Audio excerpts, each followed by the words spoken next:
Oh my God, Liz, we are back in our beautiful podcast studio. I am so excited to be back, although it was a lovely trip. Yeah, a lot of road trips. So 2 weeks ago, I want to give a shout out and thanks to the folks at the Bosse's 5 in Wyoming. We had a whole bunch of folks come together in Casper, Wyoming.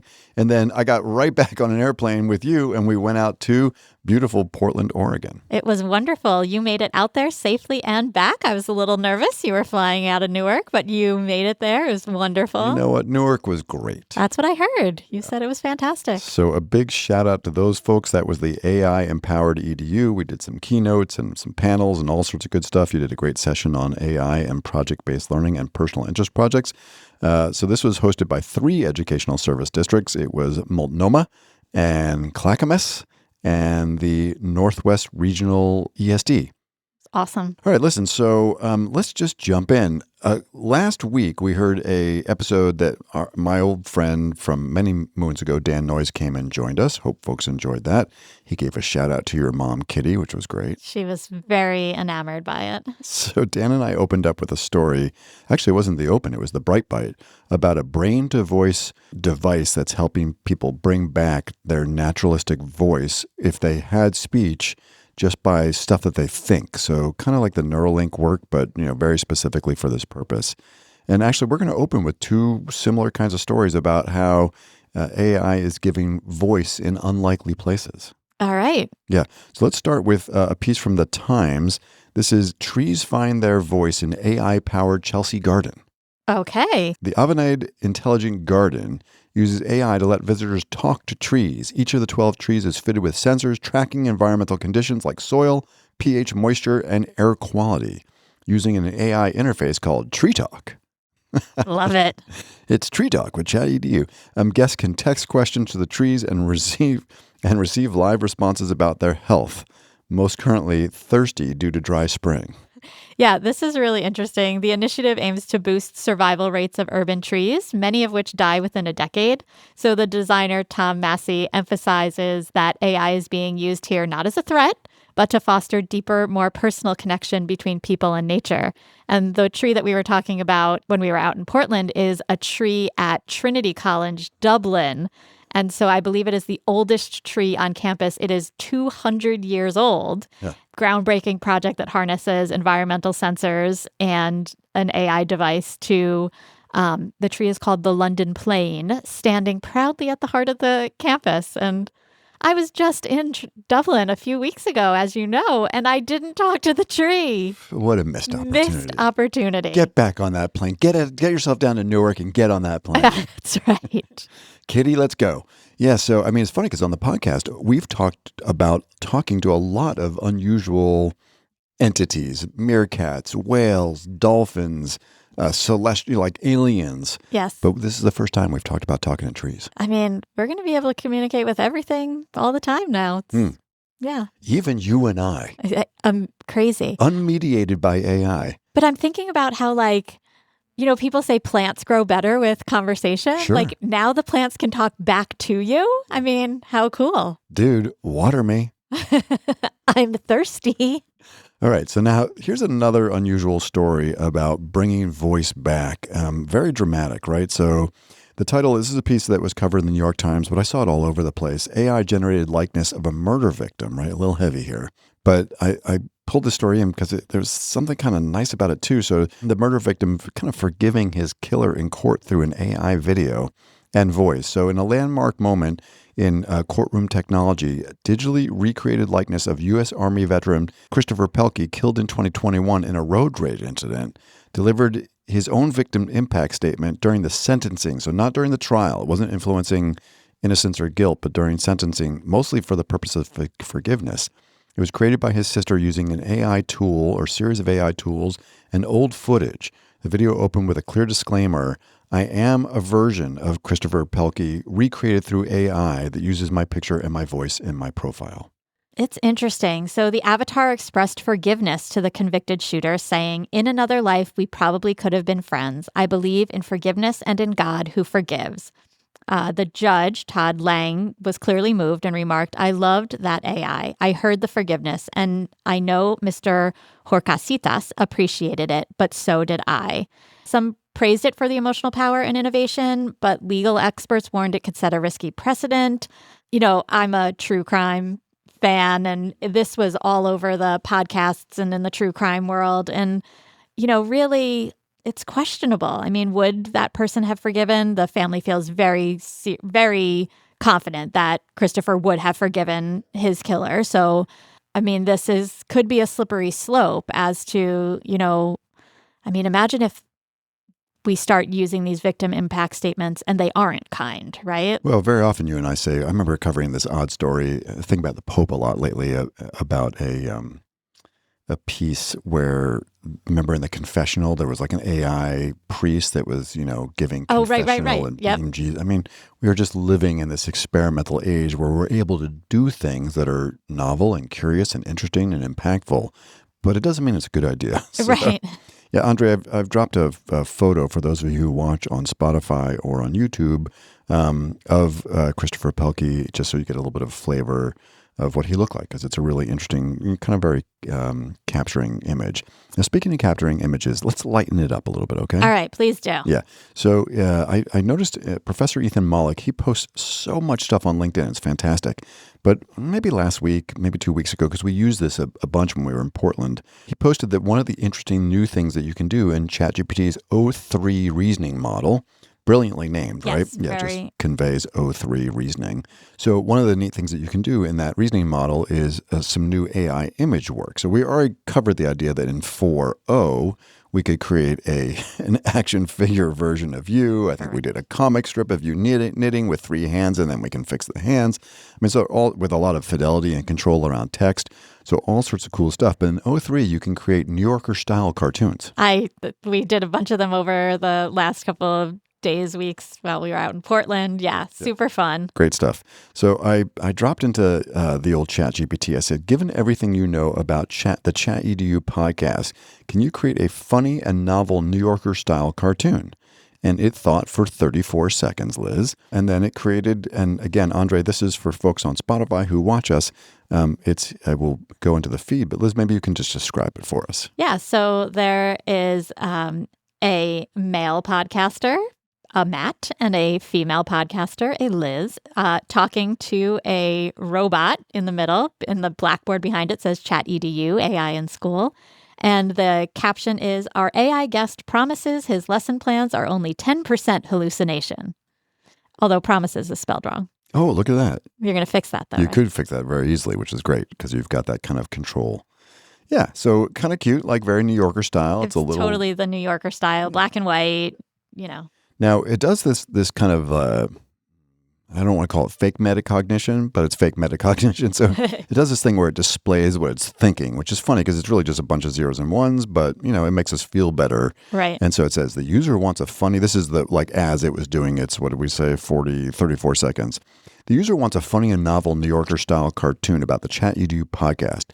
I'm thinking single panel, black and white, like many New Yorker cartoons. I can imagine Matt and Liz at a microphone talking about the podcast, a quirky ChatGPT icon, an AI blob. So this is the first version. It iterated. The humor should be quick and clever, like a witty caption about the podcast. And then there's this really interesting instruction that says, I'll keep it simple, no emojis or distractions, just straightforward dry humor, fitting the New Yorker style. How can I make it come to life? It asks itself. Yes. So, do you know why it said no emojis or distractions? Because you've told it that you hate the emojis. I am in a multi-month battle right now with ChatGPT to stop dropping emojis and emoticons and any kind of little, like that floating brain you see everywhere. Oh, yeah, it's everywhere. I'm done with all of it, and it just won't listen. It's funny, while it's cranking out this pretty neat, though slightly misspelled New Yorker cartoon, it goes, oh, and I should make sure I don't do any emojis. Hey, O3, send a memo to 4O. Although there is the M dash right before it. Right. And actually, my custom instructions and my memory instructions say no more M dashes as well. But there you go. All right. Finally, Liz, as we get started here, it's like commencement season. Everyone's given talks and and Oh, yeah. sharing things, and famous people are talking to college kids about their dreams and hopes and wishes and all that. And I saw on the old TikTok, I saw this fantastic commencement speech that I needed to kind of bring forward here. Have you seen this, by the way? I don't think so. I'm opening it up right now. Yeah, so the caption on top of it is Nerdy Professor Shocks High School by Speaking Gen Alpha Slang. And it's really, he's like a linguistics guy, and he's given this whole talk about how it's important to be multilingual, right? And so it's a two-parter, and we'll put it into the show notes for those of you who, can bear being on TikTok.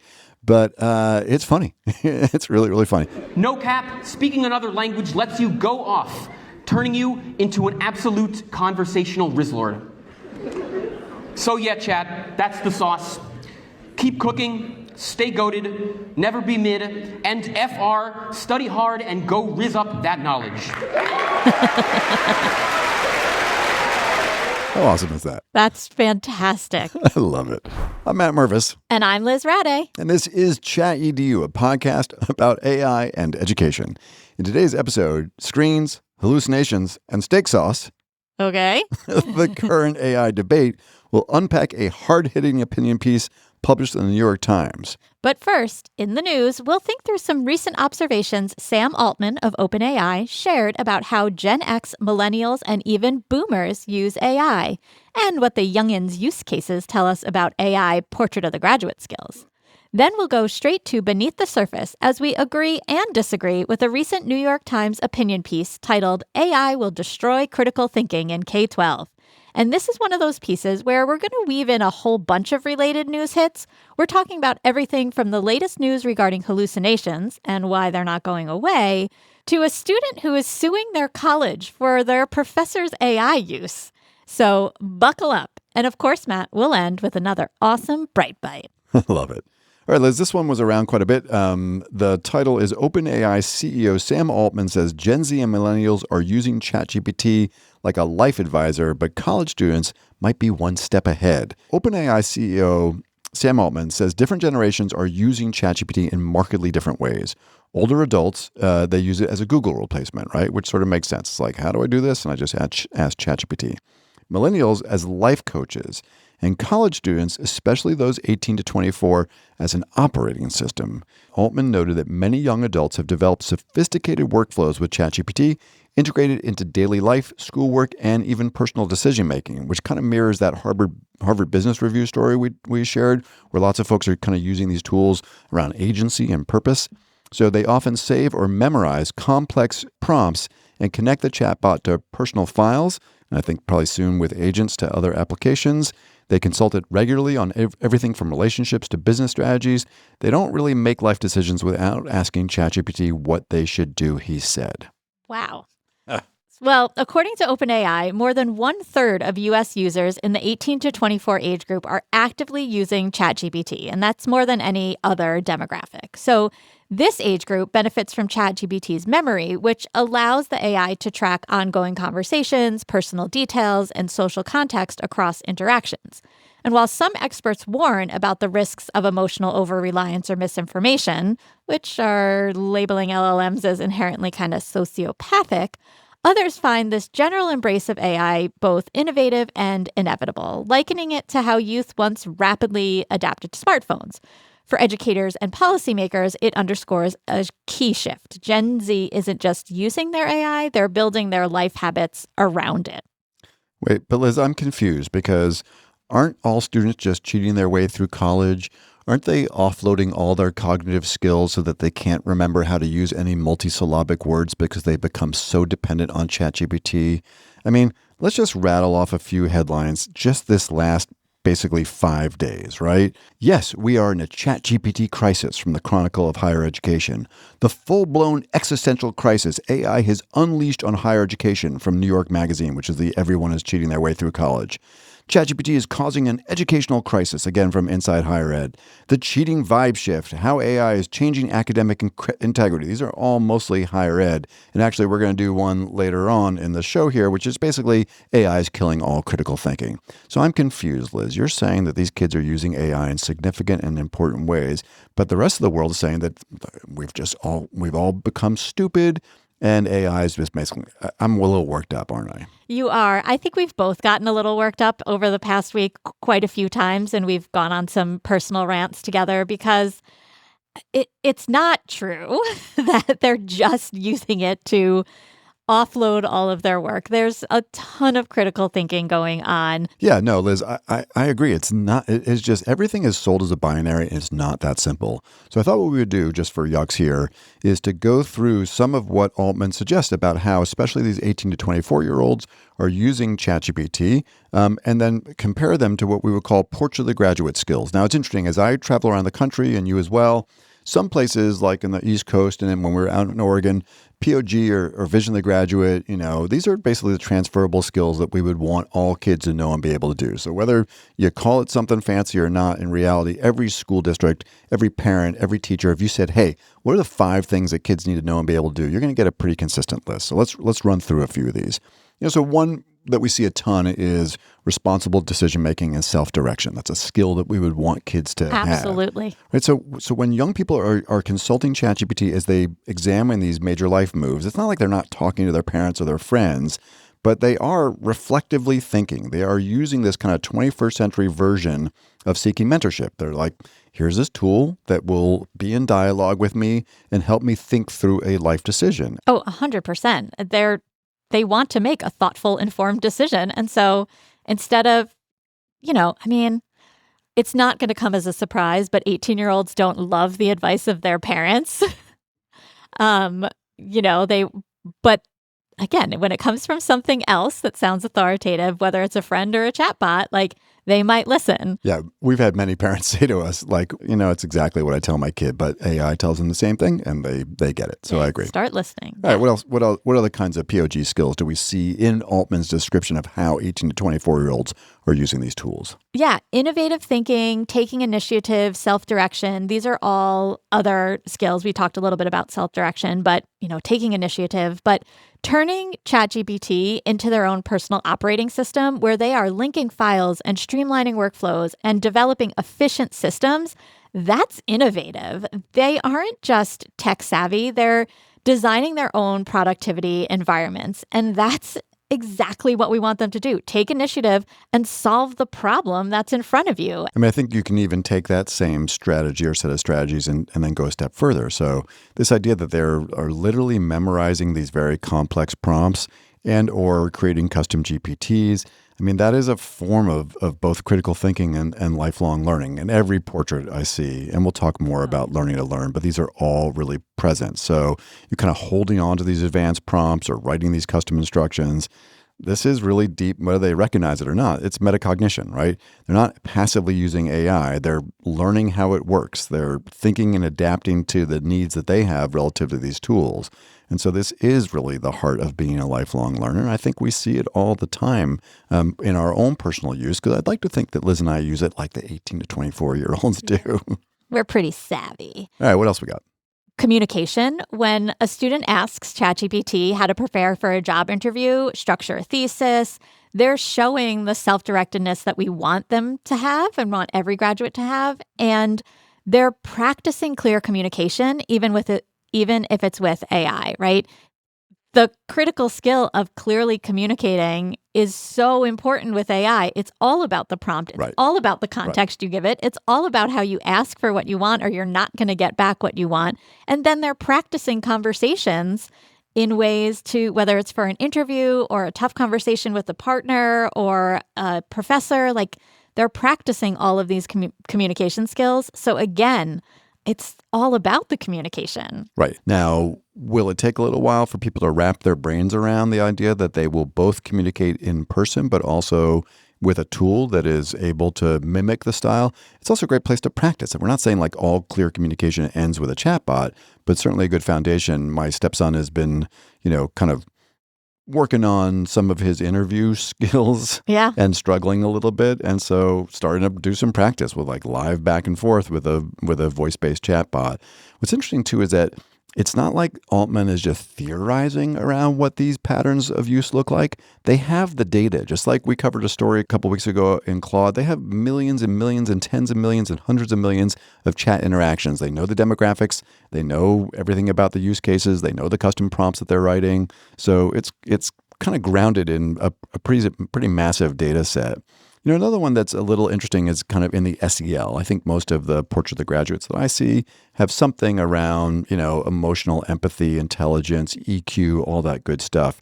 And, the Harvard Business Review story that we covered in the shifts from 24 to 25 in use, a lot of it was about mental health advice and therapy. And, we all have to find our comfort place around this, but certainly if you look carefully at the patterns of use, students in this age bracket are asking ChatGPT and other AI tools for help navigating emotional and social relationships, right? This speaks to their desire to grow emotionally. They're not just like, oh, my life is horrible, woe is me. They're trying to figure out how to practice empathy, how to practice social awareness, how to do it even though it's in a non-traditional space. Yeah, 100%. We're also seeing adaptability, global media literacy coming through. So students are using the same AI assistant the same way we do across academic, personal, professional lives. So they can see that this is not a tool for only one thing. It can be used in multiple ways. And because they often understand the context, ethics, and boundaries of AI way better than we give them credit for, they're also flexing these media literacy muscles too. Yeah, and that's novel, right? I mean, where else can you see? I guess if you have a really good therapist that happens to be in your domain area of expertise academically, career, academic, and personal. Right. But there's something pretty novel, and I think you're right. I think they have this self-awareness of the context. Okay, this thing can be helpful to me in this domain, but also in that domain. And we saw that there was a whole piece that Kevin Roos did in the New York Times about Claude and how software developers were loving Claude because Claude was helping them crank out remarkable code, but also helping them figure out how to do something in their personal life. Now, we didn't want to just rely on Sam Altman, right? It's very interesting. So Sir Demis Hassabis, because he's been knighted, who's the CEO of Google's DeepMind, and actually Mustafa Suleyman, his former co-founder of DeepMind, who is now at Microsoft, both have been in the press a lot lately talking about, well, what are those core skills that students are going to need? So we'll drop this into the show notes. This is from Business Insider, Sarah Perkel, May 7th, 2025. Speaking at Cambridge, DeepMind CEO Demis Hassabis advised undergrads to prioritize learning to learn, warning that the next decade may be defined by constant technological disruption. So basically 4 things he said here, right? 1 is learning to learn. Hassabis argued that students need to prioritize developing metacognitive skills, as we've just been discussing, especially how they learn best, and adaptability will be key, right? That the future job market is going to be characterized by constant change, driven by emerging technologies like AI, AR, VR, and even quantum computing, so that learning to learn and being adaptable are key. And how do they get there, Liz? Through passion projects. So you sang on the podcast. I sang it, yes. So passion projects matter. This is how they can experiment with open source tech and tools in fields like AI by learning something they're really interested about in their spare time. That is how they learn. It's so great. Book coming soon. And the future is multidisciplinary. So real breakthroughs are going to come from intersections, combining knowledge with AI in application areas like biology, physics, economics, health, all the different places we are seeing AI have breakthroughs already, and it's just going to continue in all sorts of fields. Yeah, no, I think that's spot on. In Portland, we did an updated version of the keynote, and it was basically anchored on this slide, which was the title of the article from New York Magazine, which is Everyone's Cheating Their Way Through College, arguing that it's a crisis. Now listen, just let's be more nuanced in our critique of that as well. We argued that, in fact, if what you want is to have effectively written Tennessee Valley Authority 1,200-word essay, and that's the crisis that kids are cheating their way through that, there are all sorts of really practical strategies that folks can do. We spent a lot of time unpacking Mike Kentz's AI assessment framework, which basically says, grade the chat, grade the chat transcripts. Yes, maybe the student will write, as they are right now, the entire TVA essay using ChatGPT. But if we have a sense of what effective prompts look like, if we have a sense of what really and a rubric and exemplars for really good chat interactions back and forth, that we can make that part of the assessment process and bring all sorts of high quality writing and thinking to the table, right? So we argue that it's not a crisis. It just takes some moves. What might be a crisis, right, is not dealing with what Hassabis and Suleiman and Altman are pointing to, which are the skills that Liz just described, learning to learn, managing ambiguity, following your passions, exploring the world in a multidisciplinary fashion. So is it a crisis? I guess it depends on how you look at it. Is it solvable? Is the 1,200-word essay solvable? Sure. Is what needs to happen next take a little bit more energy? 100%. Oh, yeah. But you shared very early on when we started this AI journey that Simpsons little bit about a crisotunity. Is that what it's called? Right. Yes. Yes, Liz. I think that is a perfect insight. Yes. All right, Matt, now it's time to go beneath the surface, and we are going to talk about AI and critical thinking in K-12 education. Wait, Liz, do you mean destroying critical thinking? Well, absolutely. That's the title. So AI will destroy critical thinking in K-12, and this is from the New York Times. It's an opinion piece by Jessica Grose from May 14th, 2025. Okay, Liz, you're going to do a dramatic reading for us in a second, but go ahead and tell us about the story. Okay, so Jessica Grose warns that rapid, uncritical push to integrate AI into K-12 education, which is now backed by a federal executive order, is risking damaging students' trust, data privacy, and especially their critical thinking skills. So she critiques Secretary of Education Linda McMahon and her competence, who recently went a little bit viral for confusing AI with A1 steak sauce. In fairness, we don't know that I don't think she probably meant steak sauce, but she just referred to it as A1. She kept referring to it as A1 instead of AI. Yeah, carry on. So this article includes voices from parents and experts expressing concern about the long-term effects of AI on childhood development, literacy, and teacher-student relationships. She argues there's little evidence that AI improves learning outcomes and worries it encourages surface-level thinking. So she urges resistance against premature screen-heavy adoption in early education and advocates instead for human connection and developmentally appropriate practices. Yeah. Now, in fairness, there are a number of things that Jessica Grose asserts that Liz and I agree with, and so we will point those out. Speak to those, but in general, right, there is a chance that these titles, AI will destroy critical thinking in K-12. AI is a crisis. I mean, it is the job of a journalist or opinion writer to get published. So it is possible that sometimes people are turning things into binaries and ignoring nuance so that they might get published. So Liz and I are going to do our best to bring some nuance to this piece. Absolutely. Sound fair? Sounds great. All right. Would you read for us in your best dramatic voice the opening of this New York Times opinion piece? I would love to, because it reminds me of my own life experience right here. All right. So here's how it opens. A few weeks ago, my ears perked up when a gaggle of middle school volleyball players in my car were talking about the teachers they don't like. I have an unfortunate appetite for tween-age gossip, and sometimes it yields relevant information. Most of it was petty. One has a resting angry face. Another is too strict at lunch. But then somebody said dismissively, and I bet she uses AI to grade our papers. She continues. I don't think this is true, but that it could be true is already corrosive. Even 7th graders can see artificial intelligence is a lesser form of care and attention. And now unregulated AI has the potential to chip away at their trust of the educational process from the moment they start kindergarten.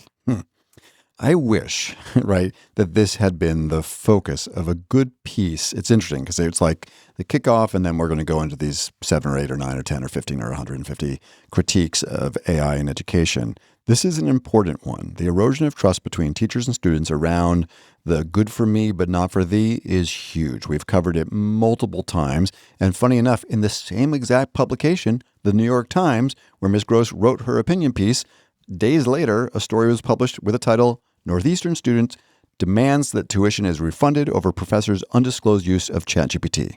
We'll get into this, but I will say quickly, we had when we were out in Oregon, there was a great student panel, and one of the students, Sahana was her name, I can't remember her last name, spoke brilliantly to the reality that she's experiencing on a daily basis, where, and she's part of a really cool national student voice organization called ENCODE, where there are chapters all over the country, I think globally, actually. Yeah. So, tap into student voice, because this is not a peripheral comment in the back of somebody's SUV. No, this is real, and it's what's happening. Do you want me to talk a little bit about this story? Please. Okay, so Northeastern University, that's a college, big university up in Boston. Boston. So Ella Stapleton filed a formal complaint and requested a tuition refund just for that class, about $8,000.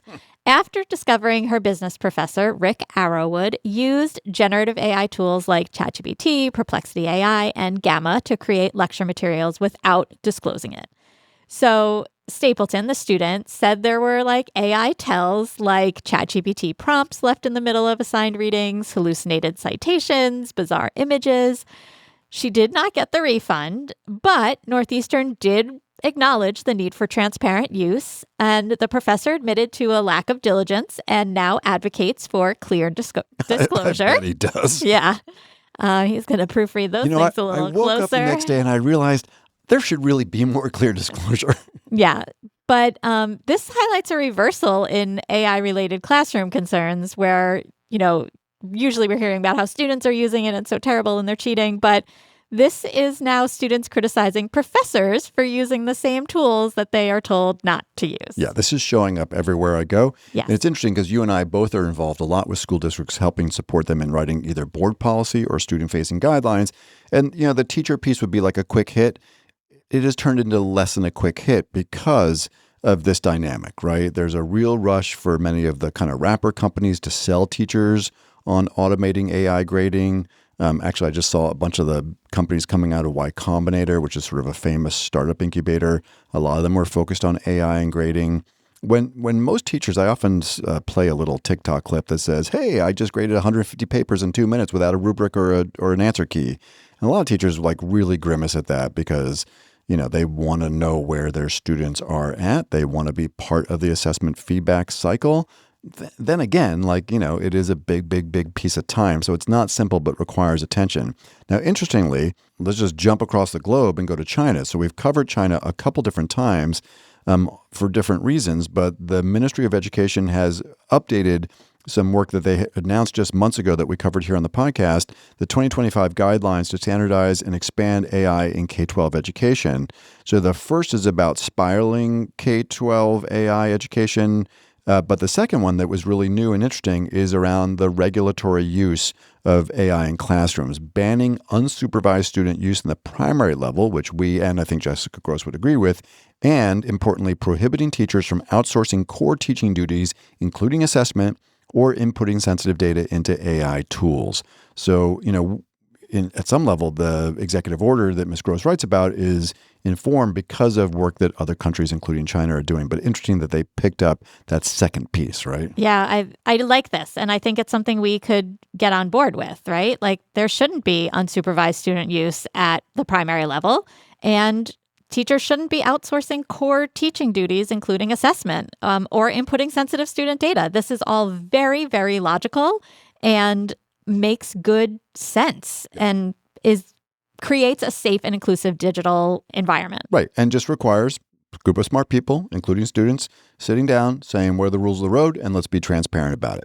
All right, let's go through a number of the other critiques. The second critique is that the federal AI push is misguided and lacks competence. The quote is that personally, Ms. Grose says, I do not trust McMahon to responsibly administer anything having to do with AI.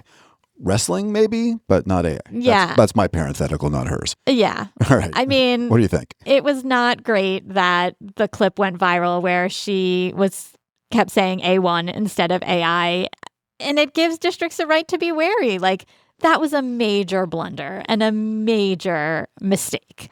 So, the messenger matters when you're coming from, how do you listen to someone at the federal level who doesn't even know what it is? Yes. At the conference we just were at, there was a number of A1 themes. I think I have a little A1 button for my lapel. I have a little steak sauce in my pocket of my coat I was wearing out there. Those guys have a sense of humor, and they are braver than we are. Yes. So anyhow, don't worry, Jonathan. We're not going to ask you to hand out A1 steak sauce in the October 3rd, second conference. So yeah, that was unfortunate, but it's interesting because yes, I mean to say that it's misguided or lacks competence, I don't think that Linda McMahon or Donald Trump are the implementers. So whatever you think of their significant or lack thereof competence, hopefully the folks at the National Science Foundation, the Office of Science and Technology, to some degree the Department of Labor, I think there's a little bit of competence there. And those are the folks who are going to implement this. In reality, it makes sense strategically nationally. As we just shared a half a story ago, China is coming up with national policy. We've covered stories from states like California. We've covered regional stories like the EU. We've covered Estonia. The UAE just came out with AI guidance and kind of literacy strategies. Israel. So it's reasonable and important to be moving forward to this at some significant level. All right. The second is that AI is being imposed without funding or context. All right. So it's hard to say if that's true or not. I mean, we'll see. We don't know what the funding is going to look like yet. I think that's one of the big questions that we had when we covered this national priority. But most schools that we work with, they are moving forward with context, right? There's two reasons that they're moving forward with AI, irrespective of what Linda McMahon or Donald Trump have to say. One is that they believe that AI is a general purpose technology. It appears to be a skill that they're going to need. So every superintendent, principal, school leader, classroom leader that we speak with gets that. The second is more of a glass, not half empty, but they're having problems around academic integrity and kids taking shortcuts in the learning. So they are dealing with AI strategically and with effort and thought because they see a problem statement happening inside their schools. So is it being, imposed without funding or context? I mean, funding, we'll see. Context, it's hard to say there's no context here. Yeah, I think there's definitely context. They are thinking about it in very clear ways based on what is happening in their classrooms and in their schools. I mean, the federal funding part does need clarity, but we are seeing local and state funding across the regions where we work here in Connecticut. There are lots of schools finding ways to, use money to support teachers and students getting access to AI. Yeah. If you enjoy Matt and Liz's insights on AI and education, don't miss their next 6-week AI and K-12 education micro-credential, launching this summer in partnership with Southern Connecticut State University. This self-paced online course covers AI essentials for educators, from foundational concepts to advanced skills like prompting, AI-driven assessments, and multimedia creation. Each cohort includes 4 live Zoom sessions for hands-on support, and participants earn a Credly digital credential. Visit skills21.org/AI/micro to sign up now. Group discounts are available for schools and districts. We hope you can join us. All right, what's next? All right, this is the big one. This is the hook. Yeah. AI will inhibit critical thinking. So she says it could inhibit children's critical thinking and literacy skills. And this was the same as the New York Magazine headline. Everyone is cheating their way through college, just applied to K-12 education. But maybe that's a reflection of the assessments they're presented with or the assignments that kids have to do. I mean, we talk a lot about durable assessments and All right, so remind folks, because I don't want to be jargony. So what is a durable assessment, especially it will shed some light on critical thinking. Okay, so a durable assessment is one that cannot be done by a chatbot. I mean, Matt, I think you have a pretty good durable assessment example or at least a way to think about durable assessments with your favorite topic of cell mitosis. I do. And just explain for folks, so at skills21.org/prompts, we have a prompt up there to actually help teachers. It's funny, the chatbot caused a problem, right? which is the kids are using it to do a shortcut in their learning. And then we propose to teachers that you can use the chatbot as a way to problem solve around the problem. So Exactly. Explain the prompt a little bit. So there's a prompt that you could put in where you provide an assignment and say, how durable is this in the face of AI?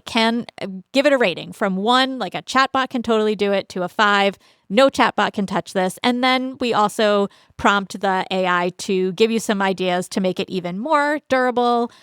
So we're just looking for ways to keep kids from just dropping in what you've assigned and using what AI spits out. So super vulnerable comprehension questions after you read a paragraph or an article.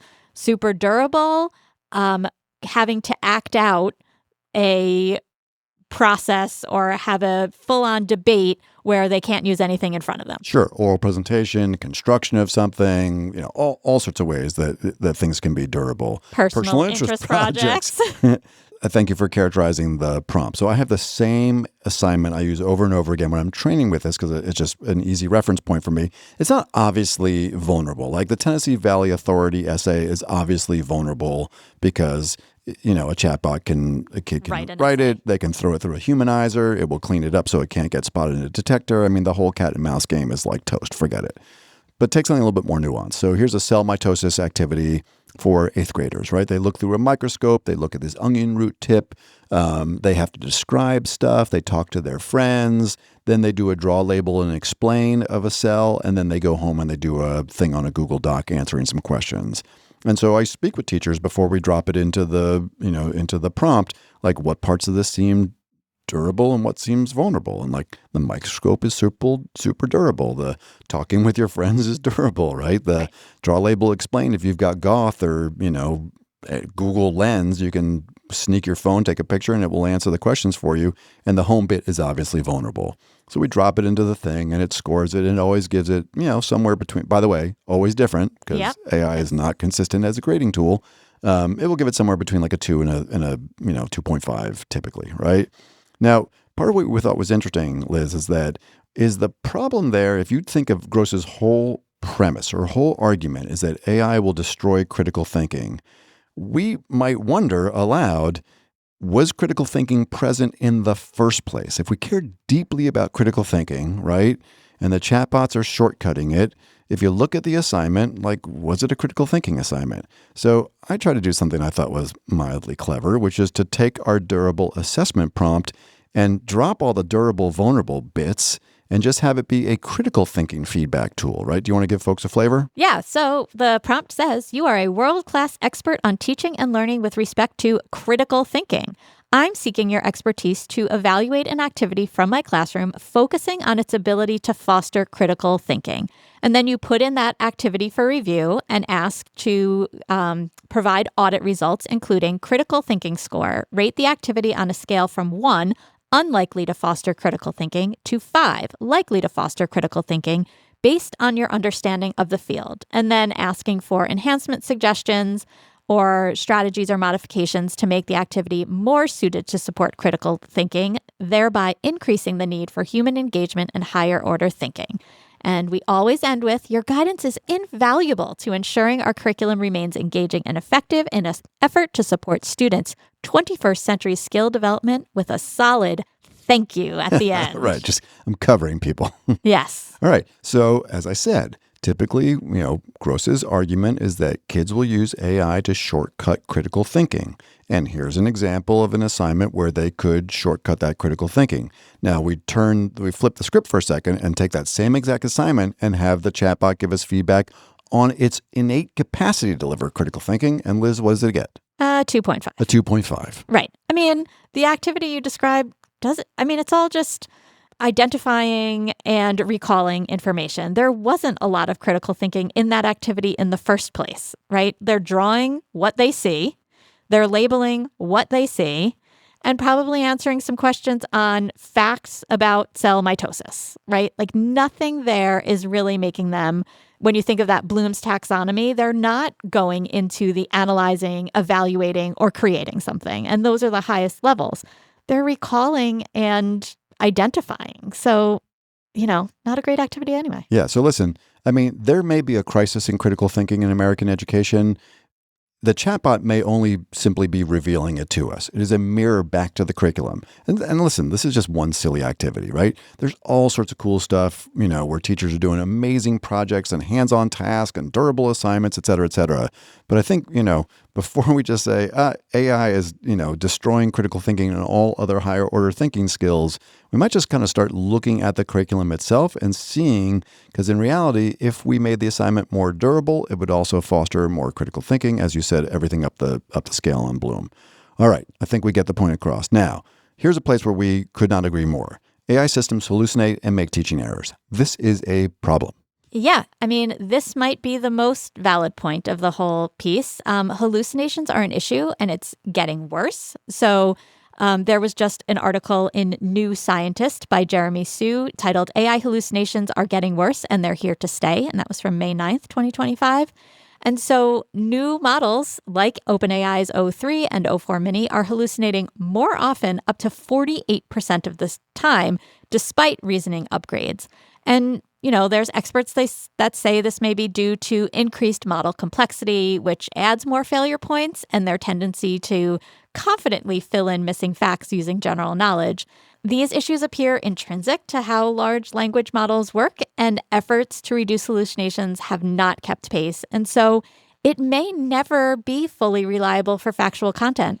I spent last week with a group of very smart science teachers in one of the schools we are working with. And they're high school science teachers working with lots of kids taking AP Science. These are smart kids and really smart teachers.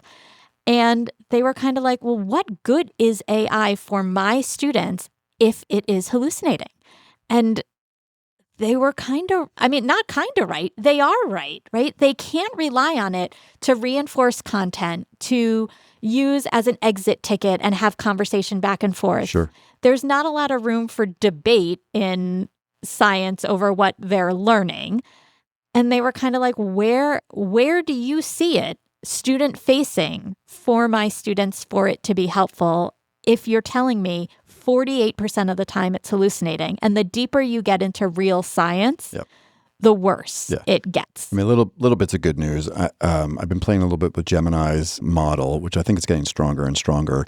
In the little hamburger menu, it's kind of buried under each result, the little 3 dots up and down.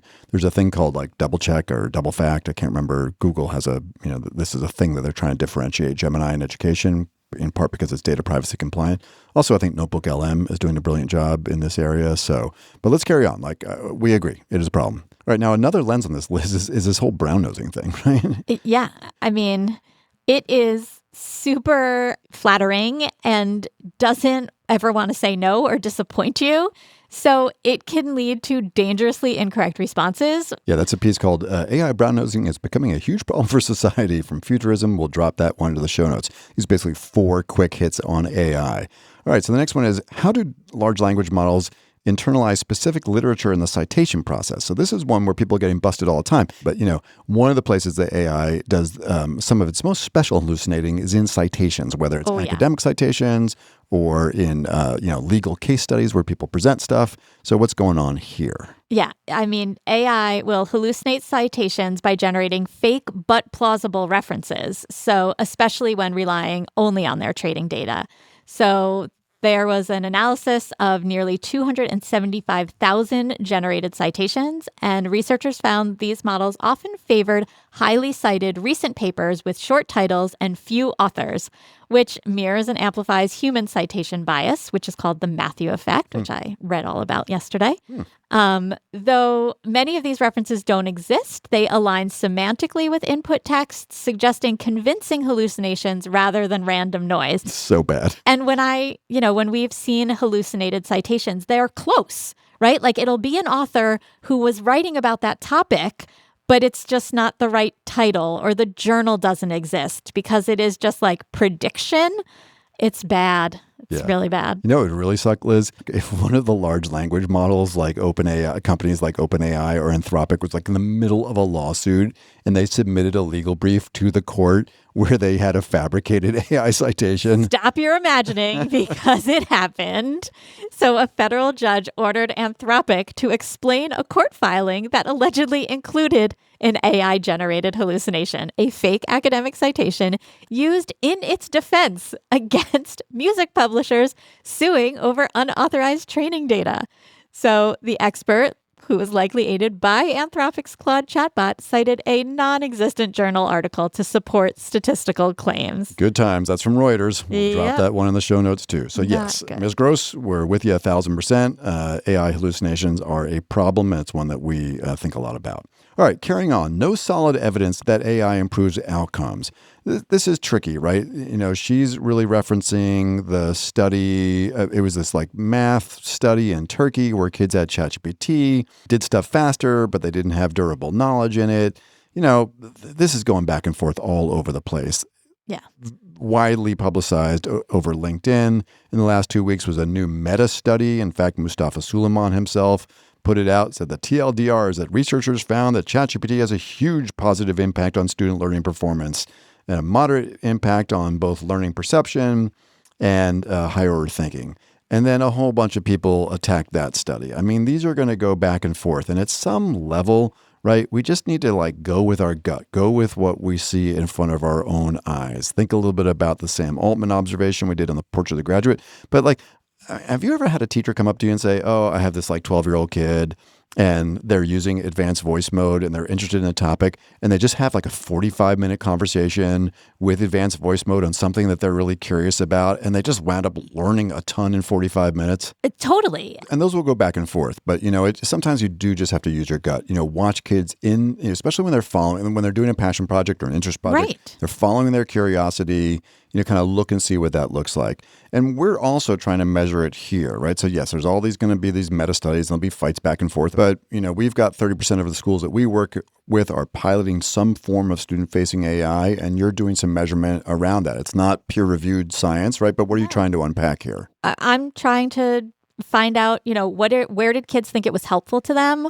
What did they think it was most helpful doing? Where was it least helpful? Where did it misdirect them and misguide them in their quest for learning? And I think we're going to get some interesting answers and some interesting information from these students. Another piece where I think we agree a lot with Jessica Grose is parents overwhelmingly oppose AI in elementary schools. She says, I cannot find one person who supported its use in elementary school. Here, we agree. I mean, there's occasionally modeling it or highly supervised use to prepare students that are transitioning to older grades.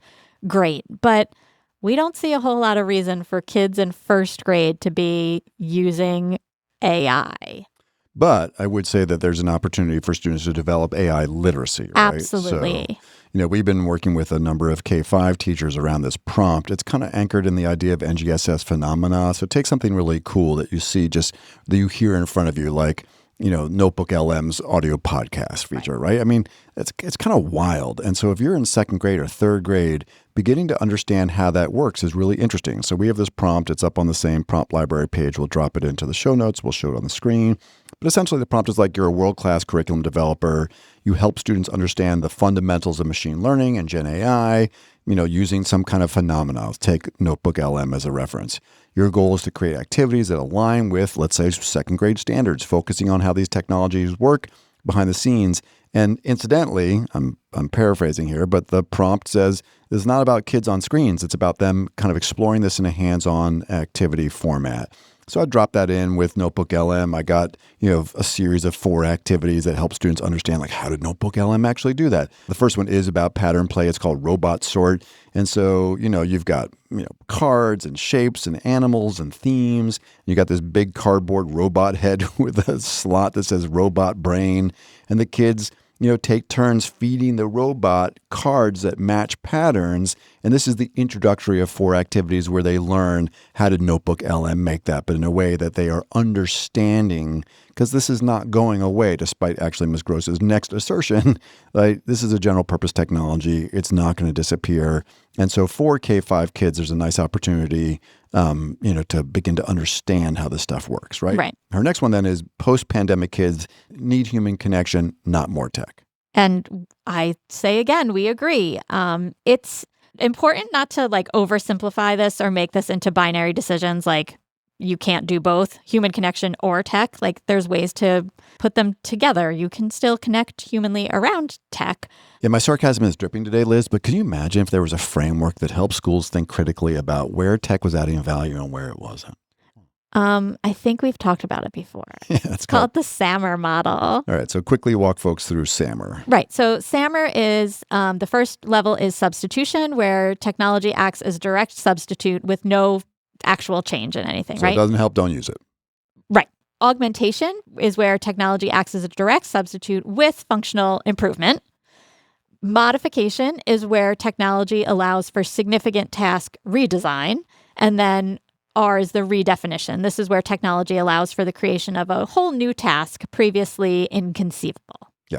So shockingly, there is a prompt up on the Skills 21 prompt library page that would let you put in a single activity or an entire scope and sequence that is loaded up with tech and help folks think critically, right? Here again, a lot of this is about nuance. So when it comes to cell phones, when it comes to AI, when it comes to technology in general, when it comes to Chromebooks, not setting them on fire, but using them productively in schools, right? There's an opportunity to take frameworks like SAMR to start thinking more critically. Sure, we agree. Darren Vagliotti loves when I give him a shout out. So we agree. Go back and listen to Darren's episode he did with us called To Tech or Not to Tech. But that was intentionally like a binary headline. Right. Oh, crap. We're guilty of clickbait. We do the same thing. But we immediately in the intro described that it's not, it is nuanced. And that frameworks like this, sure, we probably do need less tech in the classroom. But sure. AI is a general purpose technology. Kids need to learn how to use these tools from 13 and up, consistent with FERPA. So maybe something like SAMR can help us think about where it's really adding value. Okay, and finally, adoption of AI is not inevitable. Humans are making decisions about its use each and every day, Liz. Yeah, this remains TBD. If folks are right and this is a general purpose tech, it's hard to imagine that her assertion is correct, that AI is not inevitable. I don't know. Sure, steam, the internet, computers, electricity, all general purpose technologies. Right, the phone. Pretty much everywhere, right? Right, you can't, email, you wanted to not jump on the email train, but you had to, right? It became general purpose technology. Yeah. So, I hope we've done an okay job here trying to describe that for schools that are trying to implement this, I think the technical term is for realsies. It's not a binary. It's not a clickbait headline, right? It requires nuance and thoughtful strategies and people in every community where we're working. And frankly, she actually spoke a little bit and we didn't cover the bit around emotional attachment too, but we hope that AI literacy includes understanding ethics, understanding the capabilities and limitations, understanding all the risks, hallucinations, bias, emotional connection, and the dangers around that, deep fakes, intellectual property, energy usage, and so on, but not with the exclusion of kids becoming skilled. Or we're doing some work, I think I may have mentioned in New Canaan, where a group of kids formed an AI club, not so they could learn to be better prompters. They want to understand all the bright bites that we cover. Exactly. Not us specifically. They're like, who are you, old person? But, they want to know how to use machine learning to solve environmental problems and, disaster recovery and energy and the like. So I think that it would be helpful, right, if we could find a way to kind of drop the hyperbole, maybe just take a pause when we see the clickbait headlines and just allow people to have smart, intentional, and thoughtful conversation and kind of keep up the good work because, ideally it's a hard essay to write, an opinion piece to write, but I would love the New York Times to find something that is in between, right? It's a disaster. Acceleration. Exactly. And it's a disaster. All right. Whew. Yeah, it's a big one, but it's every teacher we are working with is talking about where's the critical thinking and is this a disaster? And it's not. It's a crisis-opportunity. It's a crisis-opportunity. All right, Matt, it's time for our Bright Bite. So this week's title is OpenAI to Z Challenge. Tell us about it, Liz. Okay, so this is from OpenAI from May 15th. And they are launching the OpenAI to Z Challenge, an innovative blend of archaeology and AI. So participants are invited to uncover lost Amazonian civilizations using AI tools like GPT 4.1 and o3, Mini. The challenge taps into open resources, LiDAR data, satellite imagery, colonial diaries, and indigenous maps to democratize archaeological research. So OpenAI provides free access to its latest models, a curated starter pack of open datasets, and a collaboration submission platform via Kaggle. Finalists will present live to experts, with the winner receiving $250,000 and a chance to work with real archaeologists in the field. So the deadline is not until June 29th, 2025. So if this is something that interests you, go check it out. It's a really powerful and perfect example of how AI can help rediscover humanity's past while protecting our shared heritage. Fantastic. And I think it is time now to roll the credits. As always, we'd love to hear what you think. So please let us know at ChatEDU@edadvance.org. That's EDADVANCE.org. And also, rate, review, and subscribe to the podcast on whatever platform you are using. ChatEDU is brought to you by EdAdvance, the nonprofit regional education service center in Litchfield, Connecticut. This episode of ChatEDU is sponsored by the National Center for Next Generation Manufacturing. ChatEDU is recorded, edited, and produced by Andre Angelo and Justin Pascoe, whose dedication and expertise bring our discussions to life. ChatEDU's executive producer is the multi-talented rock star Cameron Audia. Additionally, we are grateful for the support of our colleague Gary Robinson, and we appreciate his time and talents. And of course, a big ChatEDU shout out to our fearless leader and executive director, Jonathan Costa, for inspiring the pod. And finally, a heartfelt thank you to our listeners for joining us on this journey exploring the thoughtful and innovative integration of AI in education. Hello, everyone. My name is Jonathan Costa, and I am the executive director at EdAdvance, and I want you to know how much we appreciate our listeners. If you enjoyed the podcast, feel free to explore EdAdvance's other AI services, which include customized professional learning of all kinds, conferences, and our micro-credential co-sponsored by the Southern Connecticut State University Office of Workforce and Lifelong Learning. Just visit skills21.org/AI to learn more. That's all for now, and thank you again for listening to ChatEDU.